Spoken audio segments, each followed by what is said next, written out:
नमस्कार दोस्तों, मैं ध्रुव कुमार निर्माण आईएएस में आपका स्वागत है। आज हम लोग चर्चा करेंगे भारत के महान क्रांतिकारी और देशभक्त भगत सिंह के बारे में, जिनकी आज जयंती है। भगत सिंह को हमारे राष्ट्रीय आंदोलन में सबसे प्रभावशाली क्रांतिकारियों में एक माना जाता है, जिन्होंने हमारे राष्ट्रीय आंदोलन की पूरी दिशा ही बदल दी थी। वे कई क्रांतिकारी संगठनों के साथ मिले और उन्होंने भारतीय राष्ट्रवादी आंदोलन में अपना महत्वपूर्ण योगदान दिया।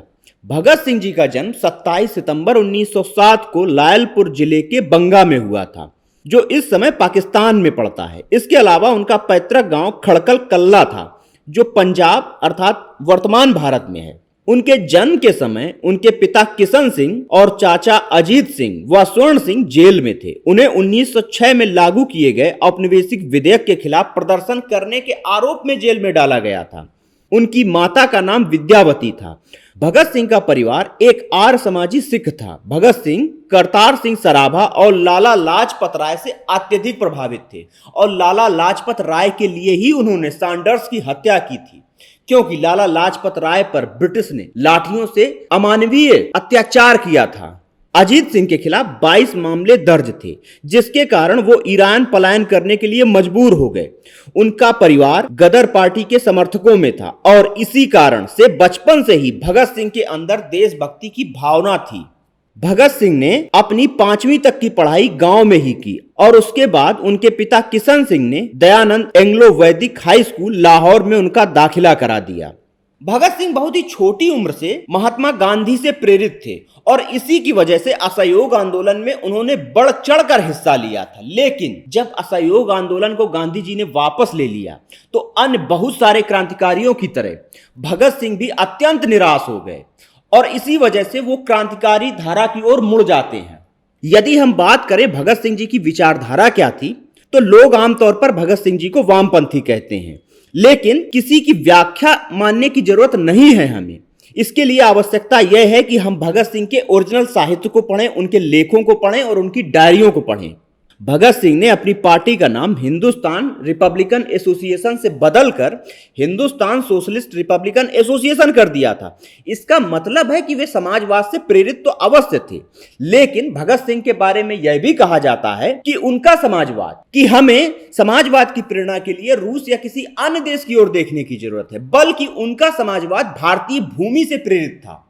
और इसी वजह से आज के जो वामपंथी हैं और भगत सिंह हैं, उनमें अंतर हो जाता है, क्योंकि भगत सिंह की प्रेरणा का स्रोत भारतीय मूल में था, जबकि उनके समानांतर जो अन्य वामपंथी थे उनकी प्रेरणा का स्रोत रूस रहा है, अर्थात पूर्व सोवियत संघ रहा है। भगत सिंह के दादा अर्जुन सिंह एक क्रांतिकारी और आर्य समाजी थे। उन्होंने कहा था, हमारे गुरु साहिबान वेदों के पौरु थे। जब उन्होंने अपने पोतों अर्थात भगत सिंह और जगत सिंह का यज्ञोपवीत कराया तो उन्होंने कहा था, मैं अपने वंशधरों को यज्ञ वेदी पर खड़े होकर देश की बलिवेदी के लिए अर्पित करता हूं। और आप देखेंगे कि भगत सिंह ने वाकई में अपने दादा की इस शपथ का न केवल मान रखा, बल्कि एक पूरी पीढ़ी को वो प्रेरित कर गए राष्ट्रवाद के लिए। 13 अप्रैल 1919 को जलियांवाला बाग हत्याकांड ने भगत सिंह के बाल मन पर गहरा प्रभाव डाला। उनका मन इस अमानवीय कृत्य को देखकर विचलित हो उठा और वे यह सोचने के लिए मजबूर हो गए कि हमें भारत को आजाद कराना चाहिए। भगत सिंह ने चंद्रशेखर आजाद के साथ मिलकर कई क्रांतिकारी संगठनों को तैयार किया। 1924 में हिंदुस्तान रिपब्लिकन एसोसिएशन का गठन किया गया, जिसने काकोरी कांड को अंजाम दिया था, जिसमें राम प्रसाद बिस्मिल, आसफुल्ला आदि 4 लोगों को फांसी की सजा दी गई, जबकि चंद्रशेखर आजाद जी फरार हो गए थे। भगत सिंह जी ने आगे जो है नौजवानों को प्रेरित करने के लिए 1926 में नौजवान भारत सभा का गठन किया और लोगों में अपने क्रांतिकारी विचारों का प्रसार किया। 1928 में दिल्ली में चंद्रशेखर आजाद, भगत सिंह, भगवती चरण वोहरा, सुखदेव आदि ने मिलकर हिंदुस्तान सोशलिस्ट एसोसिएशन का गठन किया। ये क्रांतिकारी पूरी तरह से मानवतावादी थे और राष्ट्र के उत्थान के लिए समर्पित थे। भगत सिंह ने स्वयं कहा है कि वे हिंसा में विश्वास नहीं करते हैं, वे तो यह चाहते हैं कि शोषणपूर्ण व्यवस्था का समाप्त किया जाना चाहिए।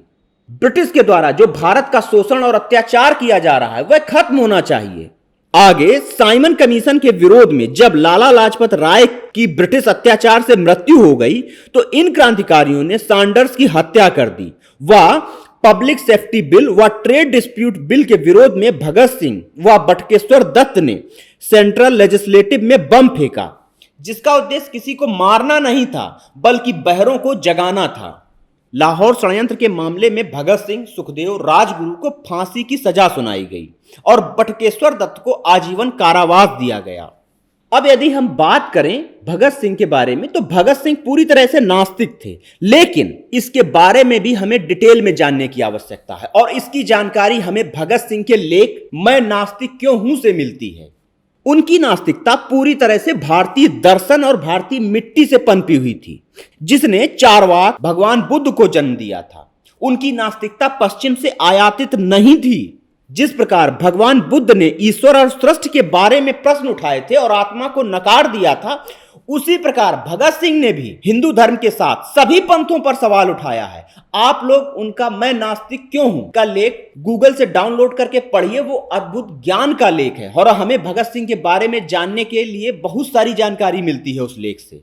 उन्होंने कर्मकांडों, पुराणों, भगवान को नकार दिया था, लेकिन इसके बावजूद वे भारत की संस्कृति, वैदिक दर्शन, गीता के निष्काम कर्म की प्रशंसा करते हैं और उससे प्रेरणा लेने की बात करते हैं। भगत सिंह अपने लेख में लिखते हैं कि हमारी संस्कृति के दो पक्ष हैं, एक सांस्कृतिक पक्ष है, दूसरा मिथकीय पक्ष है। मैं सांस्कृतिक गुणों जैसे निष्काम कर्म, देश की सेवा, बलिदान पर अटल विश्वास करता हूं, लेकिन मिथकीय पक्ष को मानने के लिए तैयार नहीं हूं।